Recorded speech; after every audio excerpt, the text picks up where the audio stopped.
Yeah, but we are doing Joys and Sorrows from there, so the mics are there.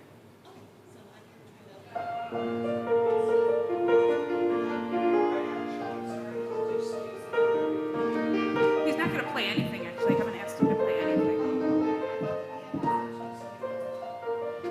I didn't ask him. I'm just going to say the children can now leave, and you were going to go that way. So we'll see how that works.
Welcome to Melrose Unitarian Universalist Church. Our service today is called The Fire of Commitment.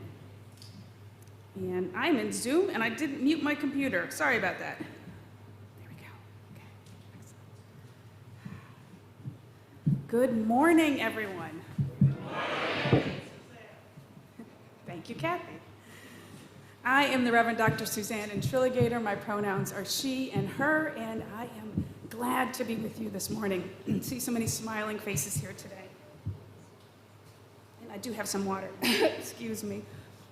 Well, I want to thank the people who are helping us put the worship service on this morning, our ushers and our coffee hosts. Thank you so much for volunteering. This year, the worship committee and I are experimenting with the idea of not having spoken announcements in the worship service so that we can get right into worshiping right away. So, I'm not going to tell you what's happening. You're going to have to read your midweek update and all your emails. So, there is a lot going on at church, and today's service is going to be about that. I will be talking a little bit more about it later in the service during the sermon spot. Last week, our service was about reconnecting with one another, creating connections again with one another and with our spiritual home. Today's service will be different. Today's service is about looking forward, about thinking how our past informs our future together and kicking off this new church year. Speaking of new, I realized that I went a whole worship service last week without officially introducing to you our new music director, Tom Hoynatsky.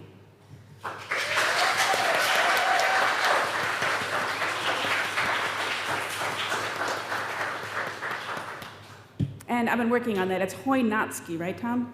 All right. Yeah. Tom recently retired from the Berklee School of Music, where he was, cool title, Assistant Chair of Harmony. We could definitely use more harmony around here. Thank you, Tom. Another cool fact, Tom once played backup for Aretha Franklin. Yeah. And weirdly enough, just like me, Tom is also Polish, formerly Catholic, and from Detroit. So, our takeover is in process. Yeah, I like it, thank you. So now you have plenty to talk with Tom about in coffee hour today. Welcome. Our church also has a new administrator, and you probably haven't met her yet. Her name is Karen Towski, and she just started this past week. Karen has 25 years of experience as an administrator, but she's also going to need some training for our systems and how our church works. So the wonderful Therese is staying through the month of September to train Karen. So in case you get two different emails from our two administrators, you understand what the confusion is. But that's going on just as it should. For the hiring of both Tom and Karen, we have to thank our fabulous personnel committee and their two subcommittees for search this summer.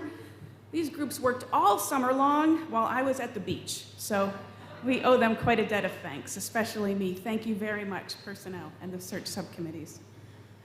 So welcome to the new staff and on to today's service. Together, we have survived the pandemic. We hope, we think, knock wood. And the credit belongs to everyone in this room and everyone in our Zoom room. Hello to you. Because all of you held patience and compassion for the staff as we reinvented worship and all of our programs over and over, and we made plenty of mistakes.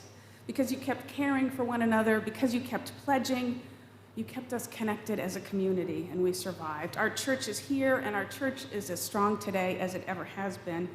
Thank you all, here and on Zoom, for everything you do for our church. On a related note, it's important for me to remind everyone that our church runs on volunteers. Maybe not everyone here knows that I am the church's only full-time employee.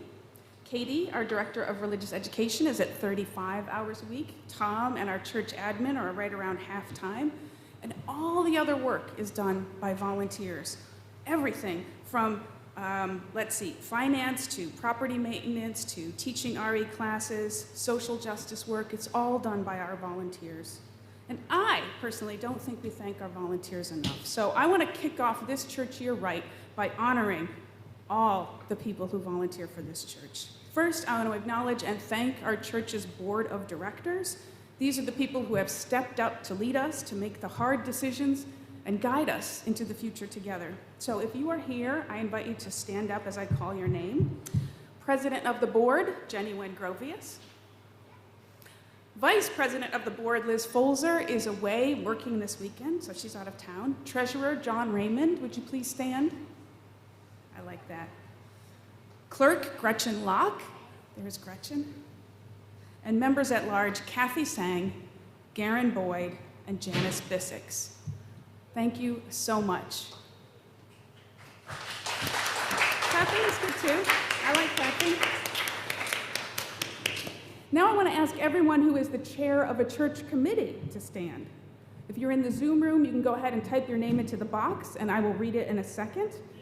I see Alex, who's the chair of our immigration ministry team, and I see Florence, who's the chair of our RE committee. Oh, thank you for the water. Eric is the chair of worship, Steve is the chair of finance, and Janice is the chair of the safety team. Thank you so much. Now, everybody who's a member of a committee, would you please stand and stay standing? Look at that. And everyone who volunteers in some other way, would you also please stand?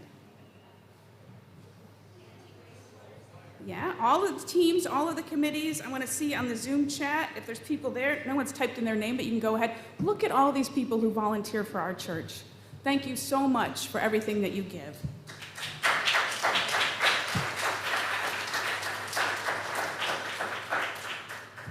And if you didn't stand up, if you're not currently volunteering, I have to say that we do have a job for you, should you want some. We can always use more volunteers. In coffee hour today, just ask me or any of the other people you saw standing up, and I'm sure they can tell you how you can pitch in. We'd love to have more help. Now, it is time for our weekly moment of gathering. Let's, people in the room, wave to one another. Let's see the people at home up on the screen. Hello, people at home. Nice to see you. Wave, shoot hugs at people. Say, good morning, welcome to church.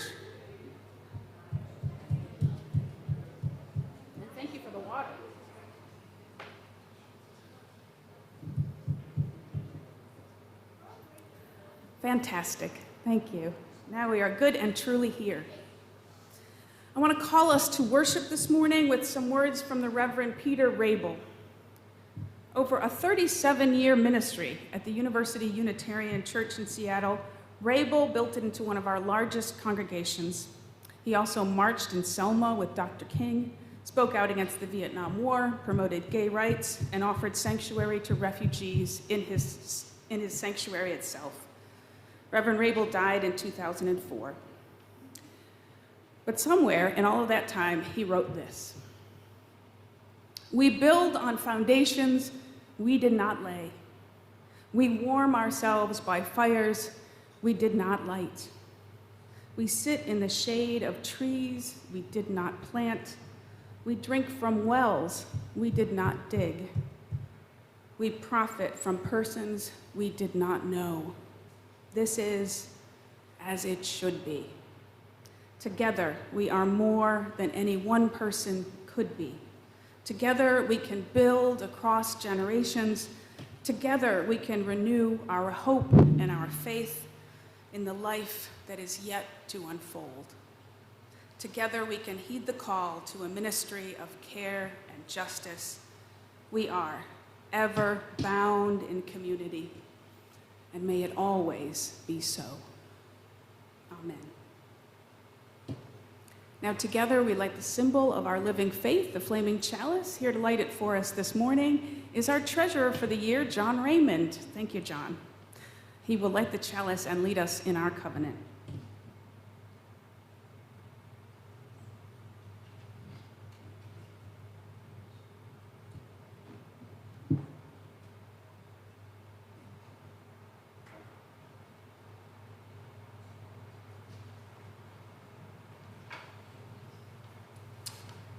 I invite you to rise in body or in spirit and join us in the words of our covenant, which you can see on the screen.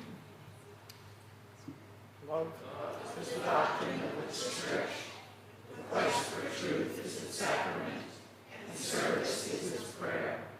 To dwell together in peace, to seek knowledge and freedom, to serve humankind in fellowship, to the end that all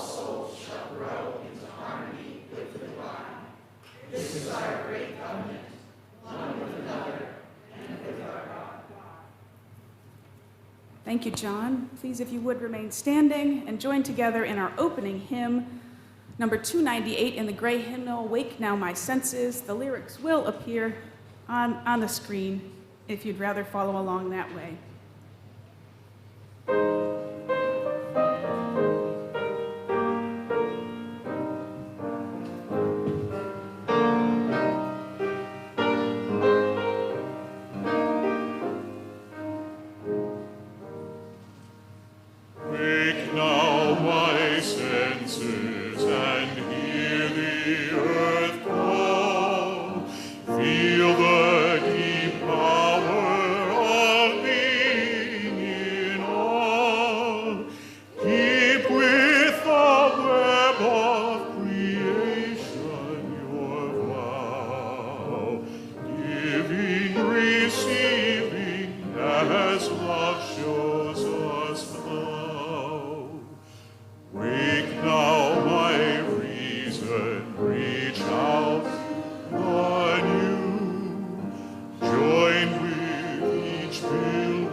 You may be seated.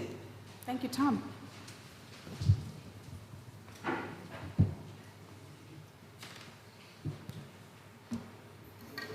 Our story today is called Muddy Children by Janine K. Grossmeyer. Now, I've adapted this story a little bit, and I've added some illustrations which I admit are not very polished. They look a bit homemade, and that's okay. In fact, eagle-eyed viewers might recognize the actors in today's story as the wooden doll family that usually lives in our dollhouse in the nursery. So let's get started. Once upon a time, about 230 years ago, in a small house in a small town on the edge of a forest of very big trees in the state of New Hampshire, there lived a small boy. His name was Hosea. Hosea lived in this house in the woods with his father and his 9 older brothers and sisters. Because his mother had died when he was less than 2 years old, Hosea's older siblings took care of him. On Sundays, the whole family went to church, where Hosea's father was the preacher. Back then, most of the people in New England were Christians, and most of those Christians believed in a stern and judgmental God. They believed, and Hosea's father preached, that God had already chosen only a very few people who, after they died, would go to heaven. Most people, no matter what they did in this life, would go to another place, a place of suffering called hell. Hosea thought that was very sad and also a bit confusing. Like many kids, when he was not in church, Hosea liked to play outside. In the summertime, he liked to swim. In the fall, he liked to play in the leaves. And in the winter, he liked to play in the snow. But the spring was definitely Hosea's favorite time of the year. Why? Because in the spring, it would rain and rain and rain, and all around him, there would be mud. And Hosea, like children everywhere, loved to play in the mud. He loved the feel of mud on his hands, all squishy and sticky, and he loved to make mud pies. And most of all, Hosea liked to jump in the mud.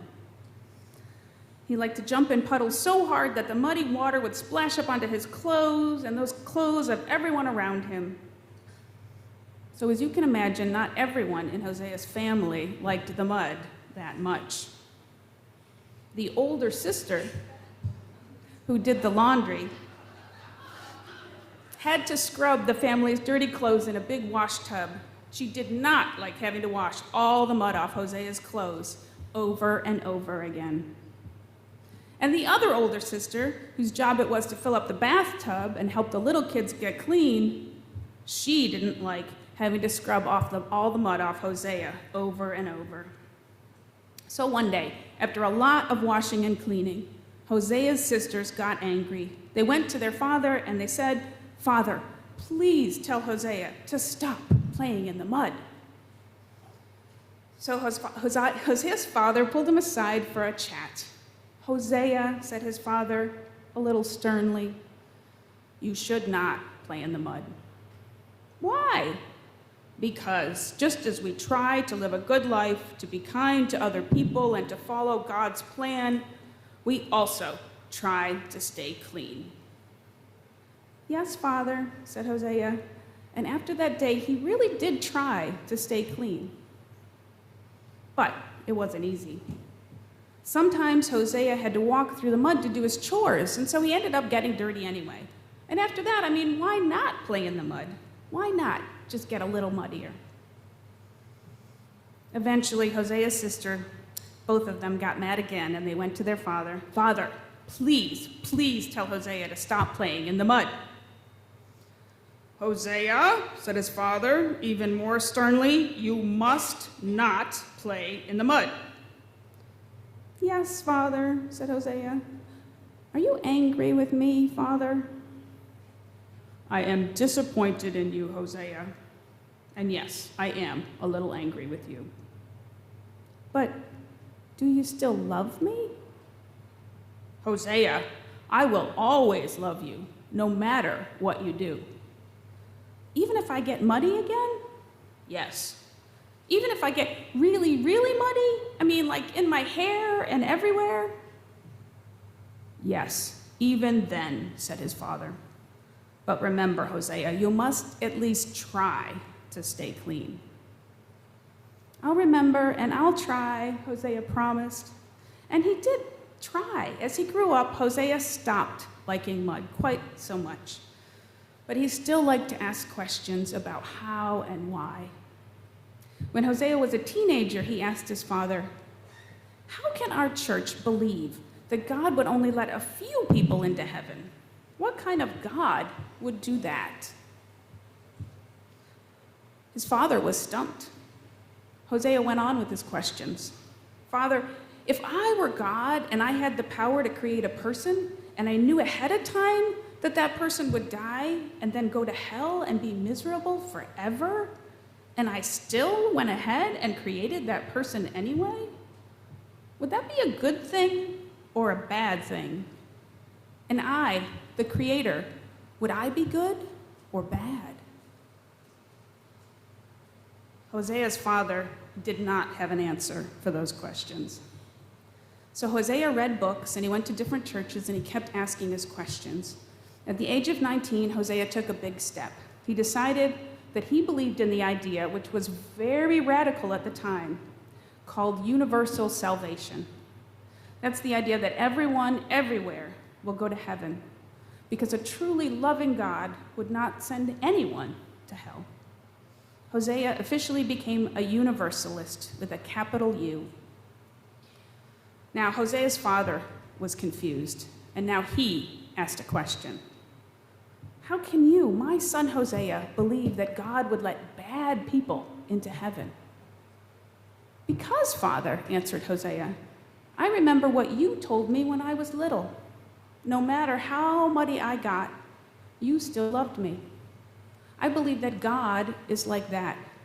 No matter how disappointed God gets, God will always, always love us. That little boy, Hosea Ballou, grew up to be an important Universalist minister. In the early 1800s, Hosea preached all around New England about this idea of a loving God, and he helped to found Tufts University, which was originally a training college for Universalist ministers. Hosea Ballou even preached here in Melrose, in a tiny schoolhouse over on Lebanon Street, about 5 blocks away. And his talk so inspired the people that a small group eventually founded a Universalist church right here in our town. Over time, that church evolved into this very congregation. So in a very, very real sense, the little boy who loved the mud is our direct spiritual ancestor. Hosea Ballou, thank you for your playful spirit and for your questioning mind. The fire of your commitment bequeathed to us this place, our spiritual home. May we be good stewards of your legacy. Thank you. And now the kids may leave for their RE classes to start a whole new year.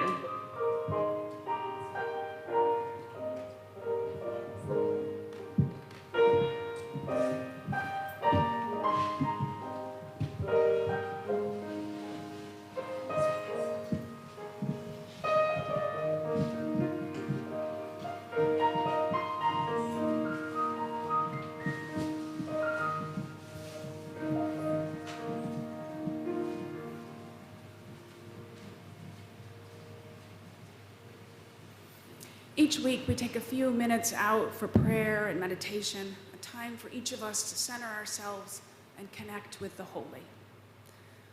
Let's start by relaxing into our chairs, feeling our feet on the floor, letting our bodies settle.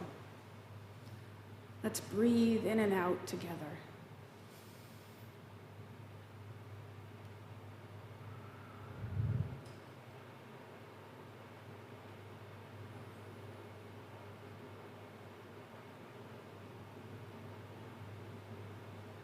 In this meditation time, first we'll join together in our centering song. Then we will sit for a few minutes of shared silence. Then we will speak to one another of our joys and sorrows, and I will lead a prayer. We have 2 worship themes for September. They are belonging and our first UU principle, the worth and dignity of every person. In this month, let us notice and nurture the richness of our community, and let us renew our commitment to justice and peace for the whole human family. Our centering song for the month is called There's a River Flowing in My Soul. Please remain seated, join in singing as you like, and let the song guide you into our time of silence. There's a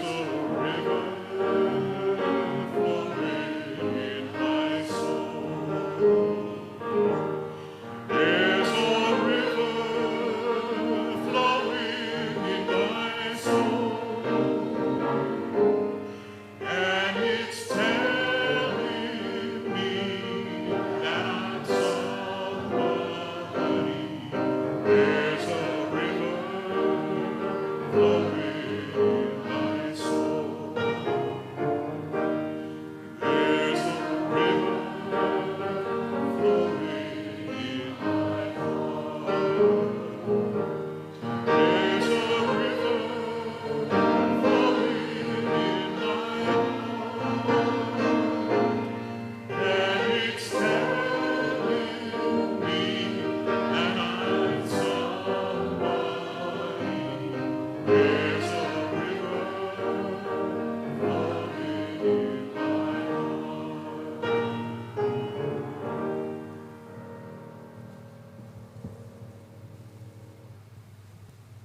Every Sunday, we share with one another the joys and sorrows of our lives, the personal milestones that we are marking and celebrating. And we listen to one another with openness and compassion, letting this sharing weave us into an ever stronger community. People on Zoom, if you have a sorrow to share today, I invite you to type it into the chat box, and I will read it aloud in just a moment. People in the room, if you have a sorrow you'd like to share, I invite you to come forward, line up here, and speak into the microphone so everyone can hear you and see you.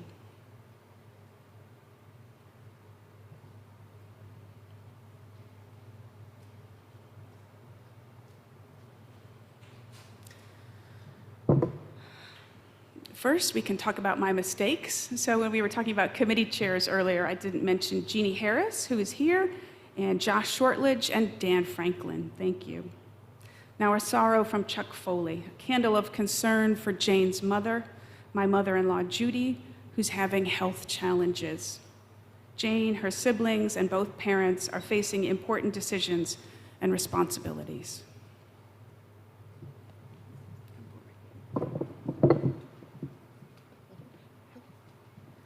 Hello. Oh.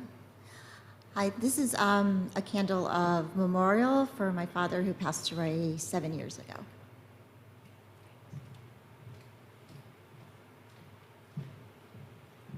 Hi, I'd like to light a candle of concern for my father-in-law, who after battling Alzheimer's for 5 years, we finally put him into long-term care recently. And I guess the candle of concern is more for my mother-in-law, who is having a really hard time with it. So thank you for keeping them in your thoughts. Thank you, Susan, and that was Barbara before her. Let's take a moment and hold all the sorrows, both spoken and unspoken, in our hearts and in our minds. Let us remember to reach out to all those who are suffering today with kindness and care.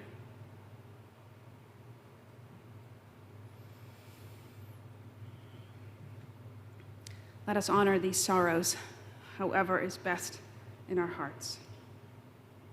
Now I want to ask for all the joys that you'd like to share. People on Zoom can go ahead and type them into the chat box. People in the room who have a joy to share, please come forward now and share in the microphone.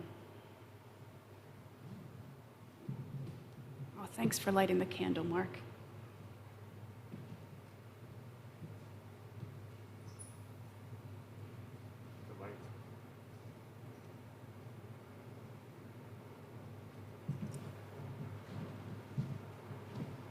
Come on forward and say your name if you would.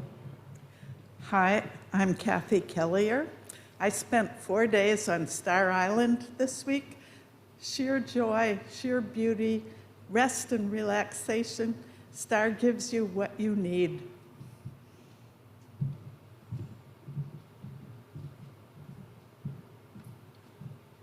Good morning, my name's Mary. This is a candle of joy for my father-in-law, Michael Lohr, who's been in long-term care since December. He turns 97 on Tuesday, and we're having a party.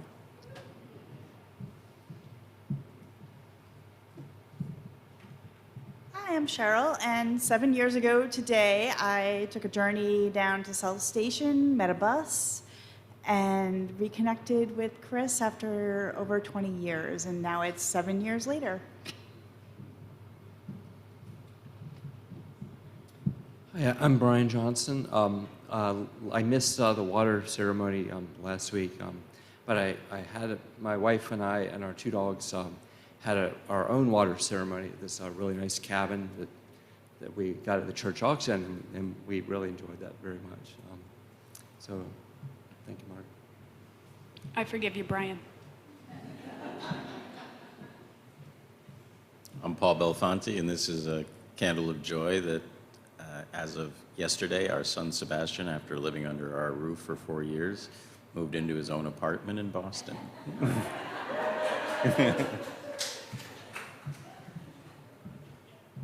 My name is Dan. Ditto.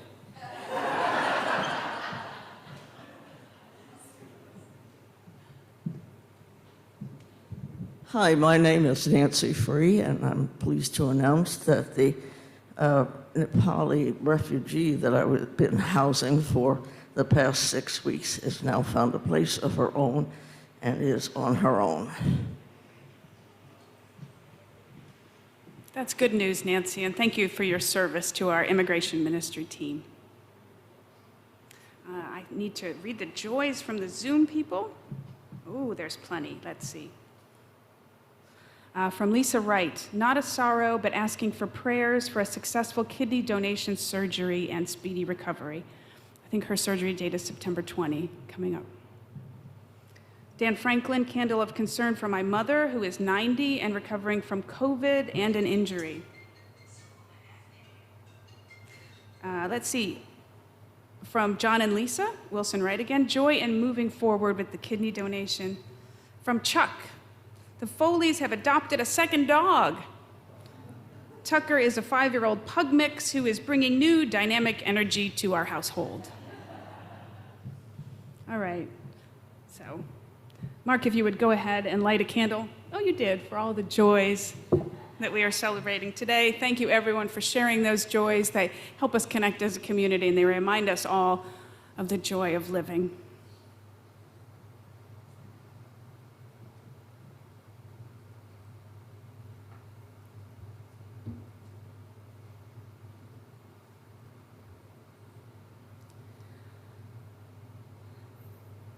Today, as we kick off a new year, I want to offer this prayer for all of our church volunteers, and especially our leaders, the board, and the council. Please join me, if you would, in the spirit of prayer. These words are by the Reverend Elia Kemmler, our minister at First Parish in Groton.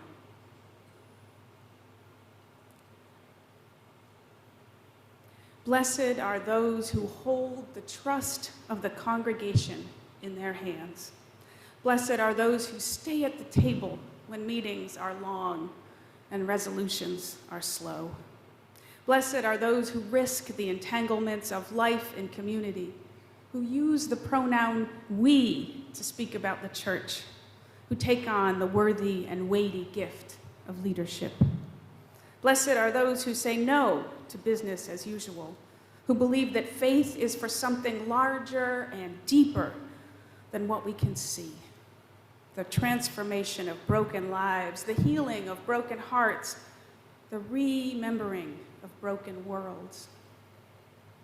Blessed are those who remain faithful and undaunted when conflict comes and the way forward is not clear.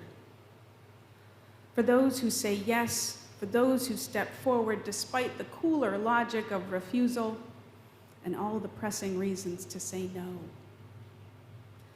May your faith return to you as clarity and a deep stillness of the heart. May your leadership test your patience and stretch your compassion, but may it never harden you. May your leadership fulfill in you the need to be of use,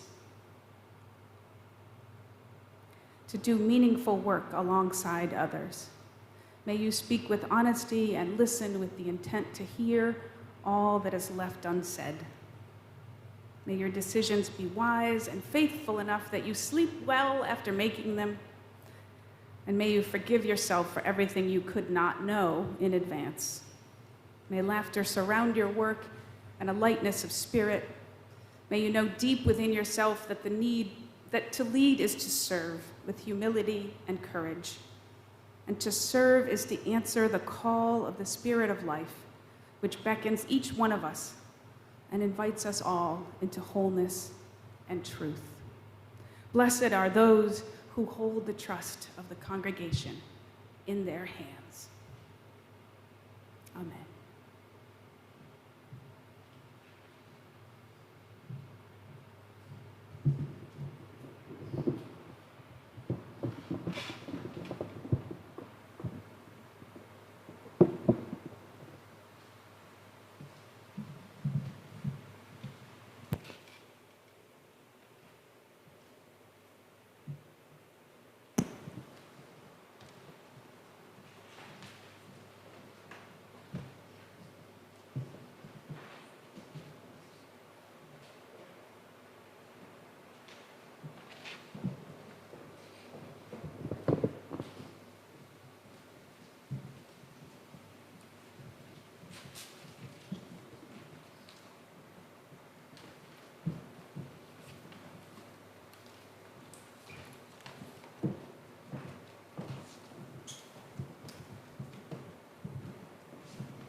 This church is a self-supporting organization funded by your generous annual pledge. You may also contribute to our weekly collection plate, which we split every month with a deserving cause. Folks on Zoom can donate either way using the orange button at the top right corner of our homepage at melroseuu.org. For the month of September, we will be giving half our collection plate to the Victims' Rights Law Center, which provides free comprehensive legal services for sexual assault victims here in Massachusetts. During our offertory, the music today will be sung by our choir. It is The Fire of Commitment by Shelton, Morn, and Shelton.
Thank you, Tom. Thank you, choir. That was lovely. In the call to worship this morning, I read some words from Peter Rabel. We build on foundations we did not lay. We warm ourselves by fires we did not light. This is as it should be. Together we build across generations. Sometimes I wonder what it would be like if the people who laid the foundations of this congregation could see us now. What would they think? What if Hosea Ballou or that crowd from Melrose who gathered to see him on that day long ago on Lebanon Street, what if they could see us now? What about those who gathered here 100 years after that? Those who pooled their pennies to build this building? What would they think if they could see us now? More importantly, I think, what about those who will gather here 100 years from now? What will they think of us, of what we planned and what we built here in 2022? I wonder. Now is as good a time as any to consider our place in the history and legacy of this congregation, especially as we finally, we think, we hope, turn the corner and move past this pandemic. It feels like we are on the forming edge of a critical year in the life of our congregation. Will we succeed in rebuilding our RE program back to its pre-pandemic size and maybe even grow it beyond that? And will we all come back together as a community this year, reestablish our old bonds and build new ones? Will we perhaps even discover together a fresh purpose, a new fire of commitment that drives us to maybe even build back better? I wonder. Today, it's time for us to kick off this new formative church year, and so I want to talk to you today about the plans that church leadership has made for us to turn the corner. It's important that we all get on the same page now, so to kick off the year on the right foot all together, I want to give you maybe a little too much information. Since there's a lot of that, I put some of it here in a slide so you could get a sense of what we're going to be talking about. RE this year, the joint RE and worship themes that we'll be sharing, medical leaves, the UUA principles and changes that are afoot about those, and a congregation-wide next steps process. I'm going to talk about all 5 of those things. Strap in. First, rebuilding RE. As you maybe know, RE is a cornerstone program of this congregation. It is our main pipeline for attracting and integrating new families into membership. And of all our programs, it was RE that was worst hit by the pandemic. Kids who had gone to school online all week did not want to go to Zoom RE on the weekends, so our attendance fell. And who could blame those kids? When it was possible, Katie switched programming to outdoor in-person events, but often the weather didn't cooperate or volunteer energy ebbed. The logistics alone were exhausting, and some of our families wandered away from our church. So this year we are rebuilding, reorganizing the program yet again, and reaching out to parents with a solid RE program from birth to college. I'm sure you noticed that we refurbished our nursery and hired a new adult caregiver, plus we expanded the toddler family play area in the sanctuary in the back and the big kid seating area up here. For our K-6 kids on Sunday mornings this year, we're going back to basics. We're building up UU identity using a curriculum called Toolbox of Faith. It uses metaphors like hammers and magnifying glasses to teach kids about how faith can be useful in daily life, a tool for daily living. And yes, of course, we could use more volunteers to teach that program. Our 8th and 9th graders this year will continue OWL, the comprehensive sexuality education course they started last year in collaboration with Malden UU.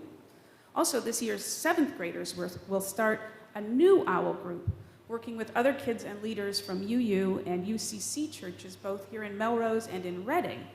So we will have 2 different OWL groups going this year simultaneously, and Katie is collaborating with 4 other churches to make that happen. For our high school youth, we're working to put together a social event in the next few weeks where kids and parents will get together and gather separately to brainstorm ideas about how to rebuild that program. So to sum up RE for this year, we have energy, we have focus, and we have a plan. And we can always use more volunteers. Please contact Katie if you've got a few hours to spare. Onto our worship themes.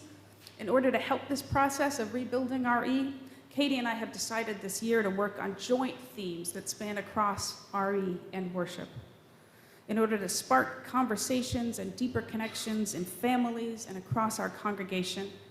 For every month this year, will all of us be looking at both the Soul Matters theme and one of our UUA principles.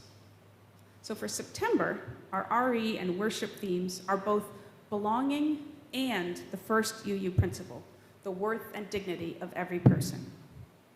Sounds a little complicated, but when you think about it, these two ideas work really well together, because when you value the worth and dignity of every person, you think more deeply about belonging, about building communities where more people can feel a sense of belonging across differences of opinion or experience. For October, our themes will be courage, and the second principle, which is justice, equity, and compassion in human relations. So that's also a really cool pairing, in my opinion.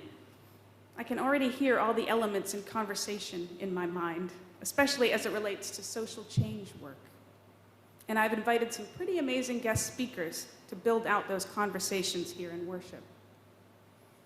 And we are going to need them because I will be on medical leave in October for 3 weeks. Many of you have already heard, I'm sure, that I was diagnosed last spring with severe arthritis in both of my knees. Then in June, I tore my meniscus in my left knee, and I was using crutches for a few weeks. The doctors say I need 2 knee replacements as soon as possible. So back in the spring, I discussed all of this with the board, the committee on ministry, and the worship team.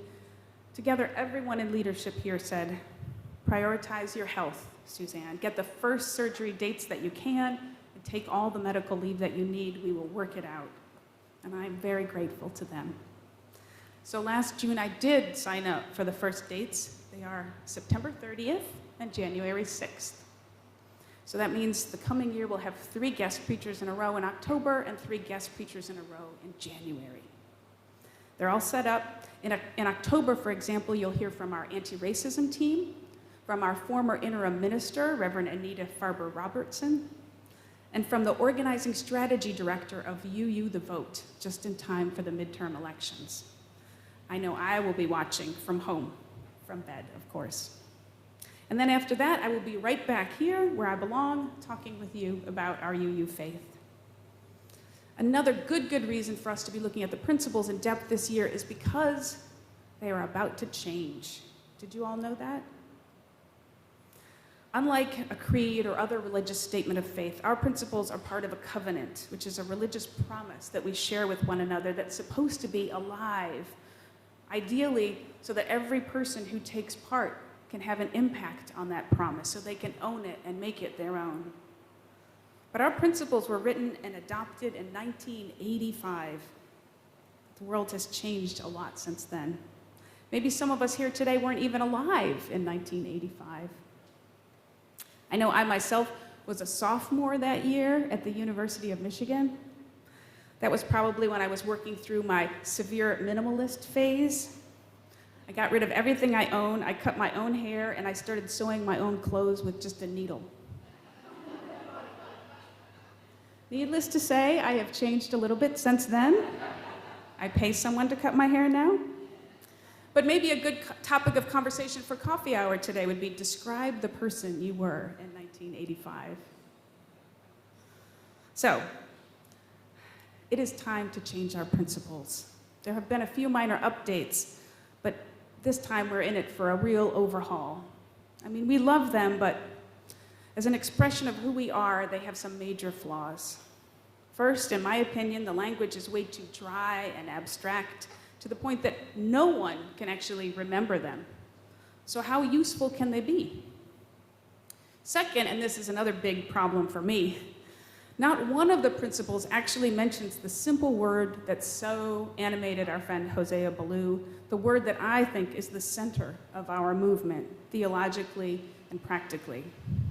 The word is love. It's just not in any of the 7 principles, which is odd when you think about it. Third, what about accountability? There's a lot of highfalutin aims and goals in our 7 principles, but what happens if we decide not to do any of it? They don't call us into accountability with one another. So this is part of the beauty of the proposed 8th principle. It does talk about beloved community, and it does talk about holding one another accountable. So the 8th principle which we haven't voted on yet, but 216 other congregations have adopted, is part of this conversation about changing how we describe ourselves. For the last year, there's been a national group called the Article 2 Study Commission. The principles are part of Article 2 in our bylaws, and this group has been gathering information from individuals and groups of UUs, talking about our core values and about how we might express them today in a way that is inspiring and meaningful to all of us.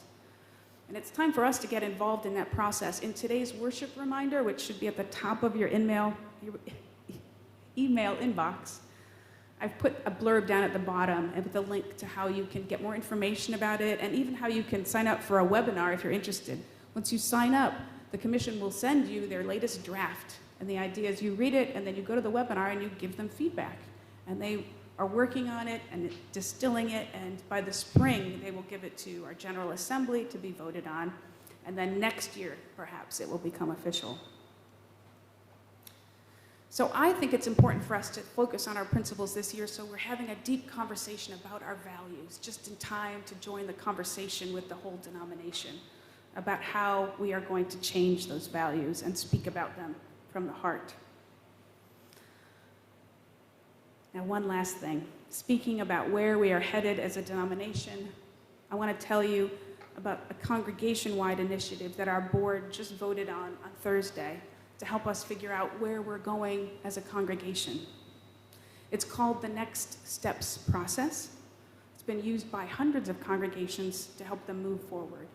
It'll be led by a UU from another congregation. Her name is Liz Coit. She lives down in Virginia, and she has many years of experience facilitating conversations in congregations.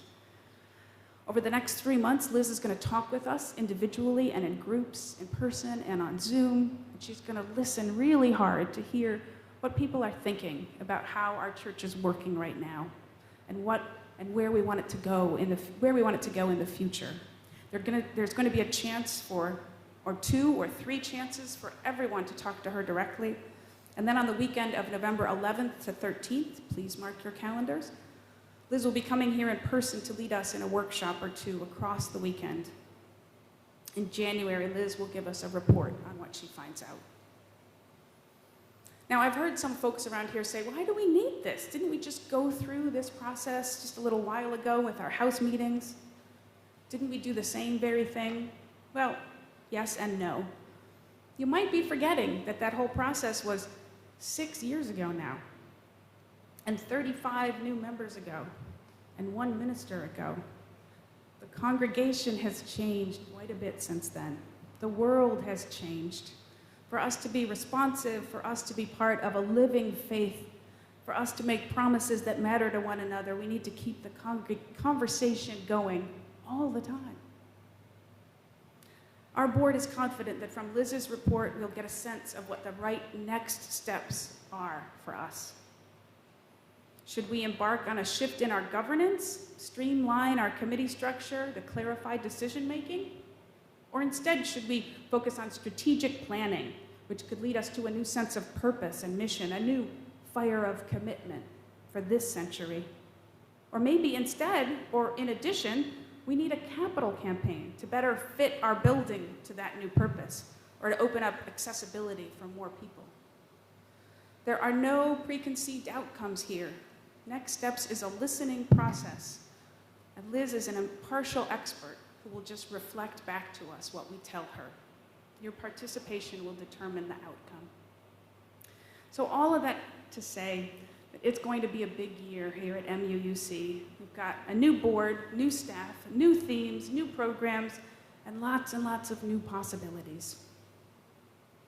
In our prayer this morning, I shared a blessing for church people who dare to try something new. Blessed are those who risk the entanglements of life and community, who use the pronoun we to speak about the church. Blessed are those who believe that faith is for something larger and deeper than what we can see. The transformation of broken lives, the healing of broken hearts, the remembering of broken worlds. Today's story talked about a preacher who 200 years ago came to Melrose and gathered a crowd. He talked about how God still loved him no matter his mistakes. And it transformed the lives of people in the room. It helped them remember the possibility of a kinder, more loving world. And they carried this good news to their friends and their loved ones, and they built a congregation that has lasted now for more than 200 years. How will we honor their legacy? The one answer I have for you is together. Together, together, listening to one another and taking one step at a time.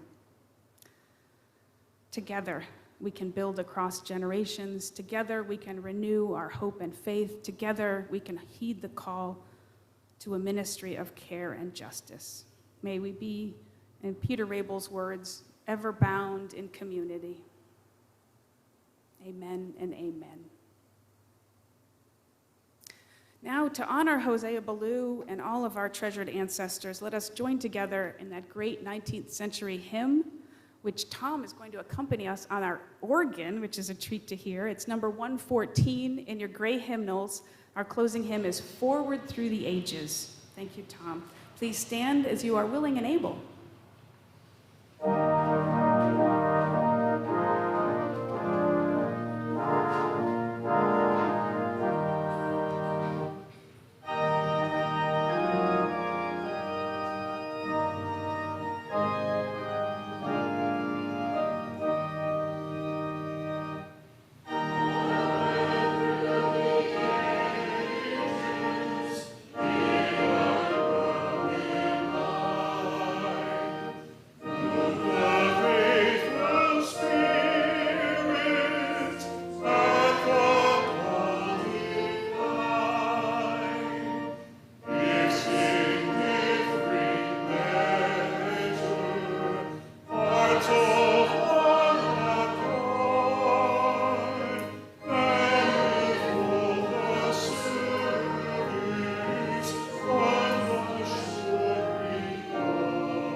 Thank you. Please remain standing and join me in our chalice extinguishing words. We extinguish the flame, but not the light of truth, the warmth of community, or the fire of commitment. These we carry in our hearts until we are together again. Amen. You may be seated.